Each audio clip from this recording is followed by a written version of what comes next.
వాటిని మూడో కంటికి తెలియకుండా ఎప్పుడు మార్చి క్యాష్ తెచ్చుకుంటాం, ఎప్పుడు బంగ్లా కొంటాం, ఎప్పుడు కారు కొంటాం. మనం ముంబైకి వెళ్ళి ఓ నగల దుకాణం పెట్టేద్దాం, సిరి డైమండ్స్. రాజ్యం, మన టేప్ రికార్డర్ మనకు దొరికిసినట్టేనా? మనదంటే మంది కాదు, పోలీసులు దాని బదులు ఇంకోటి ఇస్తారన్నమాట. అదేంటి? ఏముంది, ఏ దొంగనో పట్టుకొని వాడి చేత కొనిపించో, అవసరమైతే ఇంకో ఇంట్లో దొంగతనం చేయించో, మనకు టేప్ రికార్డర్ ఇస్తారు. మనకు అంతకంటే కావాల్సిందే ఉంది. ఏమంటో ఇందుకు నాకు బహుమతి ఏం లేదా? మనకి ఇంకో హ్యాపీ న్యూస్ ఏంటంటే, ఆ ధీరులాల్ సూట్ కేసు పోవడం, వజ్రాలు పోవడం అంతా ఒకటిదేనట. అందువల్ల మనం ఏమీ నష్టపోలేదు. మరి ఆ వజ్రాలు కొంపతీసవి నకిలీ వజ్రాలా? ఓరి దేవుడా, ఇంత మోసం చేస్తావా? ముంబైలో వజ్రాల షాప్కి సిరి డైమండ్స్ అని పేరు కూడా పెట్టేశానే.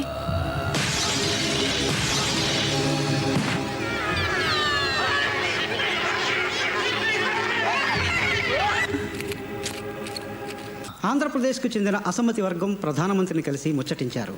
నాయకత్వం మార్పు సమస్యపై త్వరలోనే నిర్ణయం తీసుకోబోతున్నట్టు ఆయన వారికి హామీ ఇచ్చారు. ఈ ఏడాది సాహిత్య అకాడమీ ప్రతిపక్ష పార్టీల పాలన ఉన్న రాష్ట్రాల సీఎంల దర్జా మనకు రాదయ్యా. సార్, ఆ ధీరులాల్ది ఇంగ్లీష్ పేపర్ రిపోర్టర్ది మ్యాటర్ సెటిల్ చేశాను సార్. Well done. పాప మా ఆంధ్ర సీఎం వెయిట్ చేస్తున్నాడు సార్. రమ్మను. Okay sir. సార్ సార్ మిమ్మల్ని రమ్మంటున్నారు. 3 గంటల సేపు బయట కూర్చోబెట్టి ఎంతసేపు అయింది వచ్చి అని అడుగుతారు చూడు. అయ్యా నమస్కారం. రావయ్యారా, కూర్చో. ఎంతసేపు అయింది వచ్చి? ఇప్పుడేనండి. ఏమనుకుంటున్నారు ఆంధ్రాలో ప్రజలు మన గురించి? ఓ గల్లీలో పెరిగిన తెలుగు బిడ్డ ఢిల్లీలో ప్రధానమంత్రి అయ్యాడని గర్వపడుతున్నారు సార్. వాళ్ళకి ఇంకో పని లేదంటాయా? అబద్ధాలు ఎందుకు కానీ, ఇంతకీ విషయం ఏంటి చెప్పు. మీకు తెలియందే ఉంది, అసమ్మతి గ్రూపులు నన్ను ముఖ్యమంత్రి పదవి నుండి పడగొట్టాలని కుట్ర చేస్తున్నాయి. నాకున్న తలనొప్పులన్నో నీకు తెలుసా? 500. అదే తలనొప్పులండి. ఇన్ని తలనొప్పులతో నేను చేస్తుంటే మధ్యలో నీ తలనొప్పేటయా? జానాబెత్తిన రాష్ట్రం అసమ్మతి లేకుండా చూసుకోలేవు. అసమ్మతి లేకుండా ఎవరు మాత్రం చూసుకోగలరు సార్? అసలు ఇంట్లో అసమ్మతి లేకుండా చూసుకోవడం ఎంత కష్టమో మీకు తెలిసిందే కదా.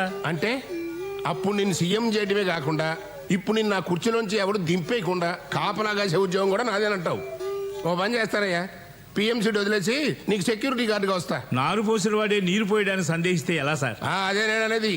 నారెందుకు పోయాలి, ఇప్పుడు నీరు పోయడానికి ఎందుకు ప్రయత్నం చేయాలి? నీరు ఎందుకు పోయాలంటే సార్, బీరు పోస్తే బాగోదు కాబట్టి.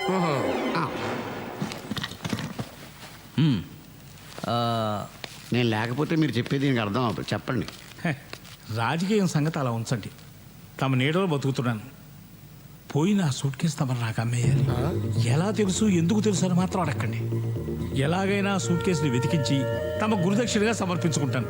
ఒకవేళ దొరకకపోతే? ఏమండి, మీరు ఆయనకి 3 ఏళ్ళు ఆయుష్ పోస్తే 500 కోట్ల రూపాయలతో సూట్ కేసు తయారు చేసి పౌల్లో పట్టుకొచ్చి మీకు ఇస్తారు. ఏమండి ఓంకారేశ్వరరావు గారు? చెత్తం పదవి ఉంటే పూలేం కర్మ, పూల విమానంలోనే పంపించుకుంటాను. ఇంకా నయం ట్రైన్ అన్నారు కాదు. మరే సరేనయ్యా, ఇక నుంచి మన ఇద్దరం పార్ట్నర్స్. నేను ఢిల్లీలో పిఎం గా ఉన్నంత కాలం నువ్వు ఆంధ్రాకి సీఎం ఖాయం. నేను మీ దగ్గర పిఎం ఖాయం, అదే పర్సనల్ మేనేజర్.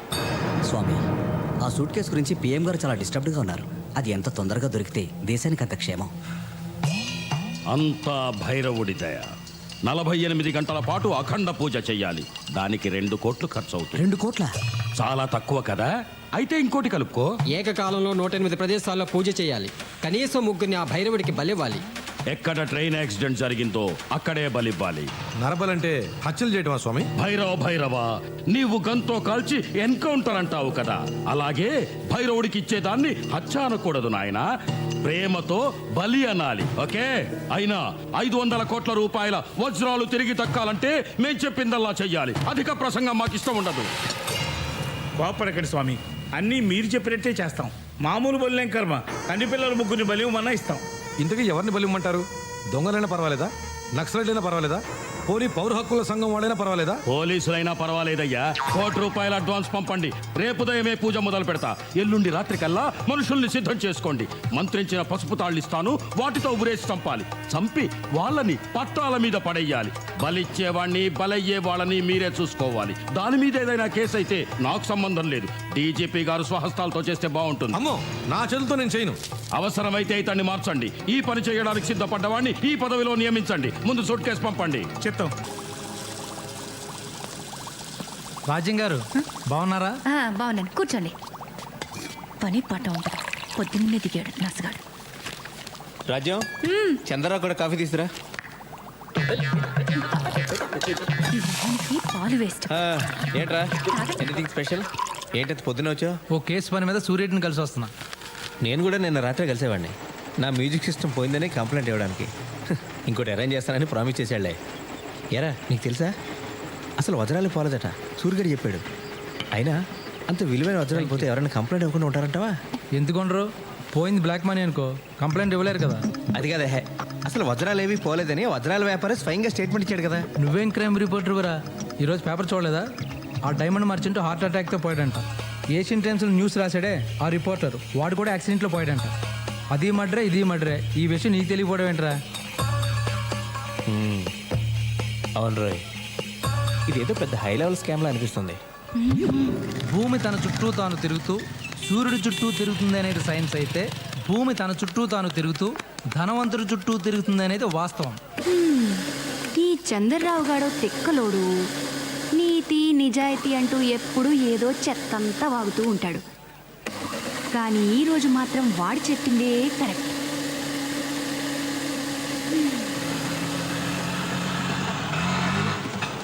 ఇది చాలా కాస్ట్లీ ఏరియాని. మనం ఇచ్చే రెంట్కి ఇక్కడ టెంట్ కూడా వేసుకునివ్వరు. ఆటో ఆ పాపు వెనక్కి తీసుకోవా కొంచెం. మనం ఇక్కడ రెంట్కి ఇల్లు చూడడానికి వచ్చాం, కొనడానికి కాదు. నువ్వు ఉండవే, నీ పెనమావ గారు పోతే టెంట్లు రెంట్లేం కర్మే, కొంటమే కొంటాం. అయినా చూడాలో నష్టమే ఉంది. ముందే చూసుకుని ఉంచుకుంటే మంచిది కదా. అన్నిటికీ ఉండాలి ప్లానింగ్. ప్లానింగ్ ఓ 5-6 కోట్లు ఉంటుంది కదా. మన దగ్గర ఉన్నవి 100 కోట్లు కాదే, ₹100 నోట్లు. రావే వెళ్ళిపోదాం. నువ్వు ఉండవే. ఇల్లు చూడడానికి వచ్చాం. ఆయే మేడం. నా మాట వినవే. అయ్యే మేడం. మేడం आपका विजिटिंग कार्ड. कार्ड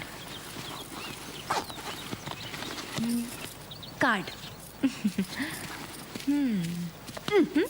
మా ఇంటి వారిని ఇల్లు ఖాళీ చేయమన్నాడని నీకు చెప్పడం, నీతో పాటు ఇలా ఇల్లు చూడడానికి నేను తిరగడం నాది బుద్ధి తక్కువ. ఏమో ఇదేంటే బాబు పులందేవ్లా ఉంది. రావే వెళ్ళిపోదాం. Yes please. ఇల్లు అమ్ముతావని బోర్డు పెట్టారు కదా. వాచ్మెన్ లేడా? వాడన్నీ చెప్పుండాలే. 5 కోట్లు అవుద్ది, చూస్తారా? చూడ్డానికి వచ్చాం, కొనడానికి కాదా? ఫస్ట్ చూడాలి కదా. రేయ్ మేడం. వీళ్ళకంటా ఇల్లు చూపించు. Okay madam. ఏయ్ వాళ్ళని చెప్పులు బయట ఇడిచిరమ్మని చెప్పు.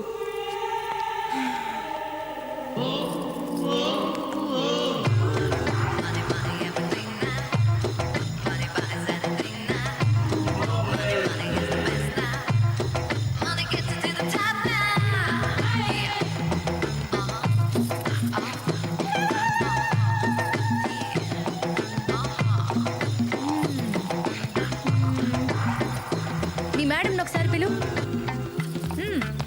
ఎందుకే రాణి.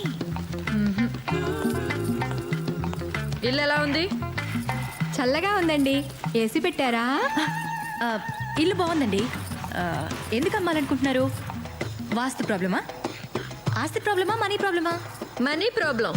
మనీ ఎక్కువై ఇల్లు తక్కువైపోయింది. అందుకే విశాలంగా వేరే చోట కట్టుకుంటున్నాం.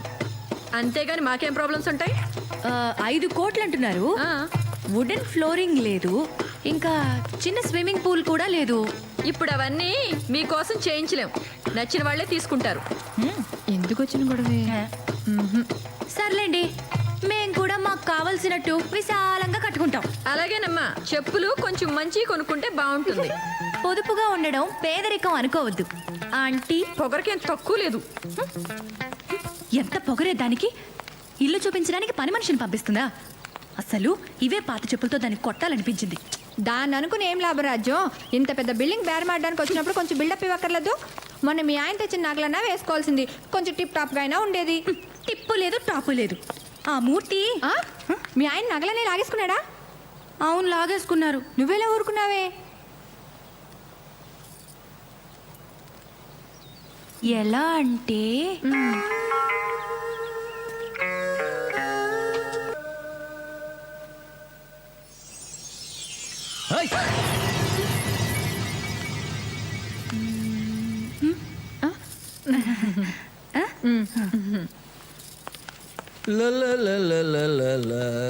ఎక్కడ ఇది?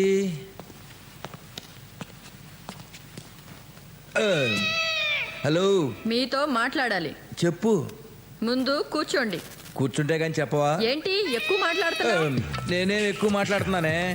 నేను ఇచ్చిన కట్నం డబ్బులతోనూ మా నాన్న రికమెండేషన్ తో నువ్వు ఉద్యోగం తెచ్చుకుని కనీసం ఈ ఒక్క పని కూడా సరిగ్గా చేయలేవా నువ్వు? ఇంట్లో పని చేయడానికి పని మనుషులు ఉన్నారు, వంట చేయడానికి వంటాళ్ళు ఉన్నారు, ఇంకేం కావాలి? మరి వంట పని చేయడానికి నీలో లోపం వల్ల ఇప్పటి వరకు పిల్లలు పుట్టలేదు. ఇటు పిల్లలు లేక అటు వజ్రాలు లేక ఎందుకు నీ బతుకు? వారం రోజుల్లో వజ్రాలు తెచ్చిచ్చావా సరే, లేకపోతే నేను నీకు విడాకులు ఇవ్వాల్సి వస్తుంది. జాగ్రత్త. మాకు గవర్నమెంట్ జీతాలు ఇచ్చేది పెళ్ళాలకు వజ్రాలు తెచ్చివ్వడానికి కాదు. నాకు అదంతా తెలీదు. వజ్రాలు తెచ్చిస్తావా లేకపోతే నేను చచ్చిపోమంటావా? అది నీకు సరిపోదే.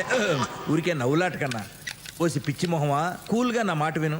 ఆ డైమండ్ బాక్స్ నా చేతికి రాగానే అందులో సగం వజ్రాలు తీసి దాచేసి అలాంటివే డూప్లికేట్ వజ్రాలు అందులో పెడతా. అప్పటికి ఏ గొడవ ఉండదు. అయ్యో, మీరు ఇంత ప్లాన్ వేశారా? మీ ప్లాన్ తెలియక అనవసరంగా తిట్టేశానే. పోన్లే, తిట్లు చెరిపేసుకోండి. నువ్వు ఎప్పుడు ఇంతే రా, నీ పని చెప్తా. ఆస్తులు పెరిగితే అవసరాలు పెరుగుతాయి, అవసరాలు పెరిగితే ఖర్చులు పెరుగుతాయి, ఖర్చులు పెరిగితే సంపాదన పెరగాలి. మన దగ్గరున్న వజ్రాలతో ఇలాంటి షాప్లో 10 ఏంటి 100 పెట్టచ్చు.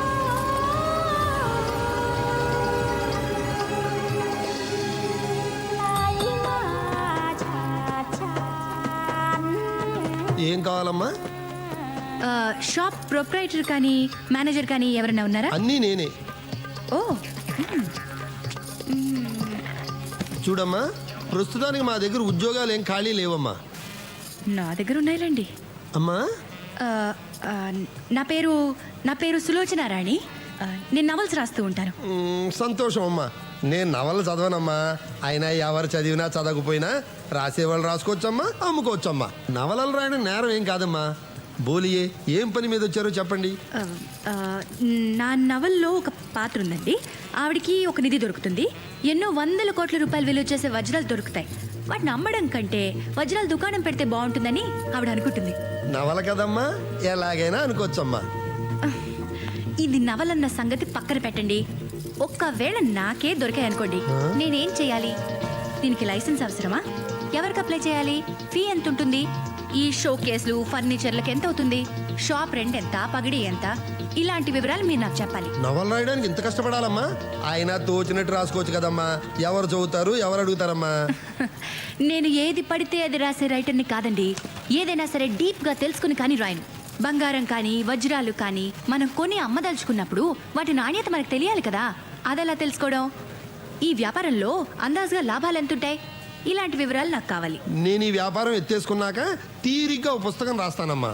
నీకు కావాల్సిన వివరాలన్నీ ఆ పుస్తకంలో చదువుకోవచ్చమ్మా. ఇప్పుడు కాస్త గిరాకీ టైం కదమ్మా, నన్ను కాస్త వ్యాపారం చేసుకొని అమ్మా. వచ్చే మంగళవారం రండమ్మా. అప్పటిదాకా మాఫ్ కరో అమ్మా. చాలా థ్యాంక్స్ అండి. రేపు మంగళవారం పొద్దునే వస్తానండి. పొద్దున్నే అంటే 10 తర్వాత అమ్మా మా షాప్ తెరిచేది. ఓహో, వస్తానండి. గొప్ప గిరాకీరా బాబు. మీకు మామూలు ఇవ్వడం మామూలే కానీ ఈ మధ్య మామూలు కంటే ఎక్కువ మామూలు వసూలు చేసేస్తున్నారు సార్. కనీసం నేను డిఐజీ బామర్దినని కూడా చూడట్లేదు. అయితే ఇక నుండి ఇవ్వకండి. ఎందుకులేండి, ఏ రేప్ కేసులోనే ఇరికించి పరుగు తీసి ప్యాకాడేస్తారు. గుడ్.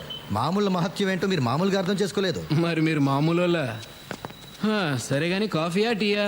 ఈ ఎండల్లో కాఫీలు టీలు తాగే ఎదవ ఎవడండి? పోనీ కూల్ డ్రింకో? కూల్ డ్రింక్స్ తాగడం మానేసి చాలా కాలం అయింది. అర్థమైంది. రే సార్, ఫ్రిడ్జ్లోంచి చల్లటి బీర్ తీసుకురా. అలాగే సార్. బిజినెస్ ఎలా ఉంది? ఏముందండి, రోజుకో కొత్త మోడల్ పెద్ద కార్లు వచ్చేస్తున్నాయి. ఇంకా ఈ చిన్న కార్లు ఎవరు కొంటారు చెప్పండి? మొన్న కావిడైతే ఏకంగా 1 కోటి రూపాయల కారు ఉందని అడిగింది. అదేలేండి, ఈ మధ్య అడ్డమైన వాళ్ళు రియల్ ఎస్టేట్ వ్యాపారం మూలాన కోట్లు సంపాదించేస్తున్నారు. రియల్ ఎస్టేటా పాడా? ఆవిడ భర్త ఏదో జర్నలిస్ట్ అట. విజిటింగ్ కార్డు కూడా ఏదో ఇచ్చిందే. ఎక్కడుందబ్బా ఇదిగోండి. ఇది సత్యమూర్తి కాడు. వచ్చిన ఆవిడ ఎలాగుంది? ఎర్రగా ఎత్తుగా బుర్రగా బాగానే ఉందండి. రేయ్ బీర్ తీసుకురా. డ్యూటీ మీద ఉన్నాను సార్, తాకూడదు. థ్యాంక్స్, నాకు అర్జెంట్ పని ఉంది, వస్తాను. దాన్ని ఫ్రిడ్జ్లో పెట్టే. ఈ నెల నెల మామూలు దబ్బేది కాకుండా మిట్ట మధ్యాహ్నం బీరోటి. ఓ ఆద్మీ బోలా my Chor Nahi journalist who. Accident అయిన ముంబై ఎక్స్ప్రెస్లో S4లో చూశాను సార్. ఓరి నా దొంగ ఫ్రెండు, నాకు కూడా తెలియకుండా ఇంత స్కామ్ చేస్తావా? మొత్తానికి క్రైమ్ రిపోర్టర్ నుంచి క్రైమ్ చేసే లెవెల్కి ఎదిగిపోయావన్నమాట.